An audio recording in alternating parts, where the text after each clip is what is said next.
જી ધન્યવાદ ભાવિક માહિતી બદલ। સમાચારમાં આગળ વાત કરીએ તો જૂનાગઢ જિલ્લાના કેશોદમાં એક યુવતીએ જાહેરમાં ફિનાઇલ પી અને હાથ પર બ્લેડના ચરકા કરી આત્મહત્યાનો પ્રયાસ કરતા ચકચાર મચી ગઈ છે। સમગ્ર ઘટનાનો વિડીયો પણ સોશિયલ મીડિયામાં વાયરલ થયો છે। મૂળ જૂનાગઢની સનાબેન કાસમભાઈ હોથી નામની યુવતી જે ખાનગી બેંકમાં નોકરી કરે છે, તેણે જ્યોતિ મેસવાણીયા અને તેના મિત્ર ધવલ ઉર્ફે ભૂરા દ્વારા માનસિક ત્રાસ અપાતા આ પગલું ભર્યું હોવાનો આક્ષેપ કર્યો છે। યુવતીના જણાવ્યા અનુસાર છેલ્લા 5 મહિનાથી બંને દ્વારા તેને ફોન પર ગાળો અને જાનથી મારી નાખવાની ધમકીઓ આપવામાં આવતી હતી। ગઈકાલે કેશોદમાં ખરીદી કરવા ગયેલી યુવતીને જાહેરમાં પણ ધમકીઓ આપવામાં આવી હોવાનો આક્ષેપ છે।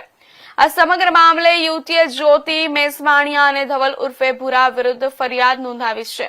હાલ કેશોદ પોલીસ દ્વારા સમગ્ર મામલે વધુ તપાસ હાથ ધરવામાં આવી છે।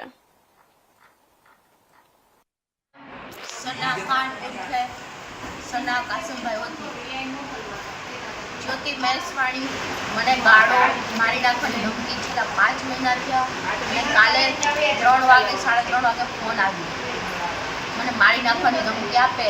કાલે મેં અરજી લખાવી પોલીસ સ્ટેશને, તો અરજીમાં કાંઈ તપાસ હાથ ન થઈ એટલે આજે મારે ફિનાઇલ પીવી પડી અને હાથમાં બ્લેડના ચેકા મારી કન્યા શાળા પાસે અને સુસાઇડ કરવાની કોશિશ કરી મરી જાઉં।